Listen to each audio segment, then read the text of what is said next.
fantastic to see some of the live action from the show floor there. Thank you for that, Andy.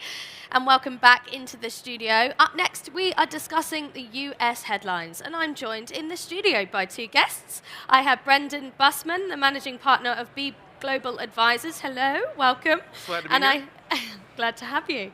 And I have Brandt Iden, the Director of Government Affairs at US Sportradar. How are you both? We're good. Wonderful. How are you? I'm good. The show's gotten off to a flying start. How is it feeling to you energy-wise? It's good energy out there, isn't it? It's great to be back, first and foremost. It's been 2 long years, and it's good to see a lot of old friends, meet a lot of new ones, and get back after this. I'm very excited to announce, Brandt, this is my first ICE event. And, because formerly in my previous career, this always overlapped, and I was never able to make it. And so, I think it's fantastic to see the excitement, the energy in the room, and I'm just happy to be here.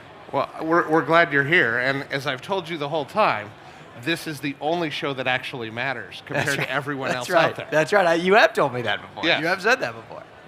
Oh, wow. So it's your first ICE. That's exciting. It is. It's very exciting.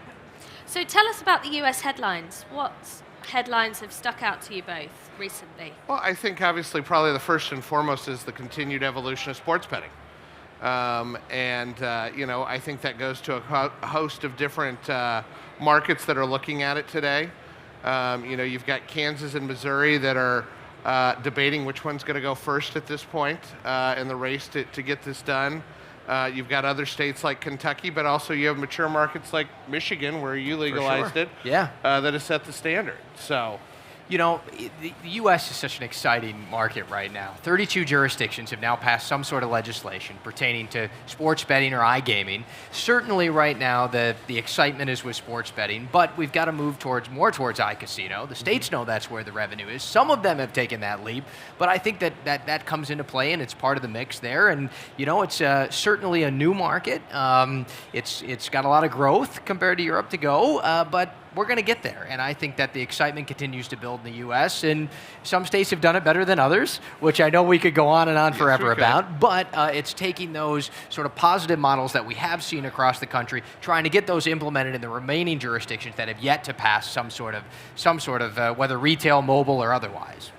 Well, and as you talk about, obviously a lot of focus has been on sports and on online. Don't forget land. That's right. We still have had a couple of states, Georgia and Alabama, that have looked at it but didn't get quite down the way. You've got Nebraska that legalized land-based gaming at racetracks a year and a half ago.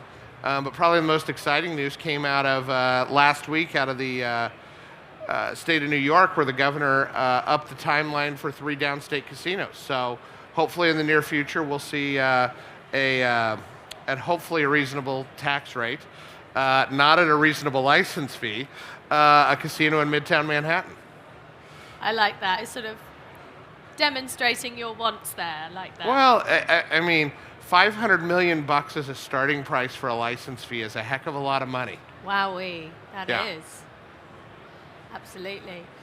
So it feels like the market at the moment is undergoing somewhat of a shift. Are operators now looking seriously at the cost of doing business in the US, do you think, to both of you?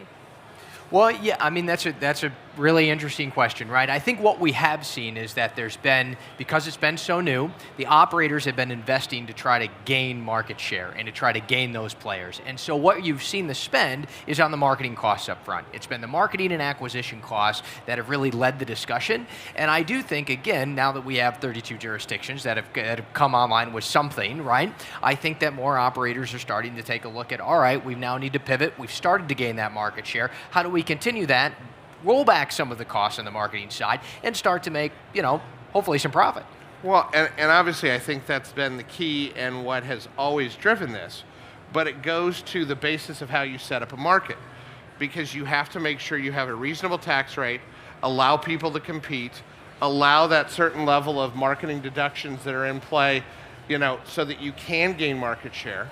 But that'll level out then at the end. But it also goes to how the model of the U.S. is different than anywhere else, because as we have the 32 that exist today with the eventual of probably 45 plus different markets that will, it's a different jurisdiction in each market. So you can't lay off bets along the way, where if you look at, a Super Bowl this year, and granted California will likely have it on the ballot, well, they will have it on the ballot this fall, how would you lay that bet off for something else when the Rams or somebody else are in a contest like that? Makes sense. So there's rampant speculation that traditional media giants are swooping in and buying the sports betting market up. What should people be looking out for that? Well, I think one of the things that has been fascinating to me at this point is how quickly both media and teams have pivoted. If you go back, you're sitting here on the 4-year anniversary within a month here of the repeal of PASPA by the Supreme Court.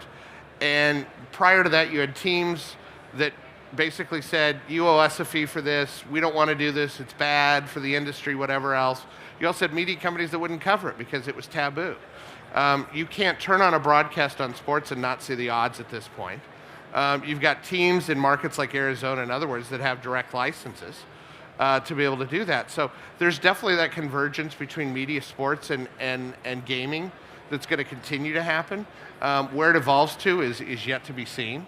But they all have an interest in making sure that they can deliver, and there's revenue opportunity for all of them in it. Well, and I'll just expound upon that a little bit and say, what's different about the U.S. market, I think that we've seen than more mature market like we have over here, obviously, is that the leagues and teams have gotten involved to drive fan engagement. Mm-hmm. And that really has been part of the conversations. How do we it may not necessarily be about the big players. It may be about how do we drive more revenue dollars to the industry and to the teams and the leagues and others by virtue of getting more people involved. And that's why you're starting to see when you watch a game, you can't watch a game anymore without the odds coming up. I mean, it doesn't matter which channel you're on. No, it doesn't at all. But I think that level of engagement is what continues to. And as I was talking with a group last week that works with teams directly on helping their revenue, they're like, if you're not part of that conversation right now, you are completely behind the 8 ball, because it's part of the conversation, because it's a revenue opportunity, it's an engagement opportunity, and it's the future of where things are going to keep that fan engaged in the experience. And are either of you surprised about the movement that has taken place in that area so far, or whether it's too little or too much? Well, I'm not going to say surprised. I'm going to say incredibly excited is the word that I'm going to use. What I love about it is the fact that this is what bringing more fans to the sport. I recently had a friend that I went out to Vegas with, and he had never placed a sports wager before, and it was only because he wasn't that interested in American football. Well, you know what? He put $20 on the game, and he sat there and watched the entire game. I use that as one small example of how many times I say this really does drive fan engagement. It really gets people involved, and it really brings a whole new level of excitement to sport that we haven't seen before. And so I think it's going fantastic. Well, and I would agree with you that it is I'll call it even a pleasant surprise, because as I talk to people along the way about the evolution of how much they've engaged in so quickly, it has been one that I didn't think would transform as much as it has, but it's only the beginning of where things are to come. That's right. And being able to have, I can't think of a team I don't work with today that doesn't want a venue within their facility that's a cool, kick-ass lounge, whether they can have that be a direct sports book or if that's at a facility outside, but they want that level of engagement to have a cool experience for some of their fans. And we started the year with a major market opening. In New York, they launched mobile betting. Do you think that 2022 has peaked early in terms of expansion opportunities? To you both? No, here's what I will say. Here's what I will say. What's interesting about that, there's always usually a dip right after you get through American football. The Super Bowl, of course, is huge. Then you get into March Madness a little bit. There's always that February dip. So yes, did New York come out of the chute strong? Yes. Is it an incredibly high tax rate? You don't even want to get me started on the tax rate. You're right, I don't. I mean, You're right, I don't. It's one of those that it's a crime to do business there. It's so high of a tax rate. But to your point, I mean, there's always an ebb and flow in sports as it comes. So New York obviously started out of the gate strong. Where I want to see where New York ends up is, let's see where they're at in September. Let's see where Jersey's numbers are at in September. Sure. Because you're going to see that balance, because you had a lot of people that went over to Jersey to place those bets. That'll start leveling out. But let's get a full season in. Let's see what it's like. But I mean, you're talking about one of the 4th largest markets in the country, just in sheer population. Well, but I'm going to predict something here. My prediction is that a rising tide lifts all ships, and you're going to see both players come up in New York. You're going to see players in New Jersey, and those numbers are not going to dip in New Jersey. I don't think now, they are either. I think you may see big players go back to find those better if there's better odds potentially over the river. But other than that, I think that you're going to see a lot of players come to the table. You mean there might be better odds and a better tax rate? I don't know. That's just it's speculation. Pure speculation Okay. at this point.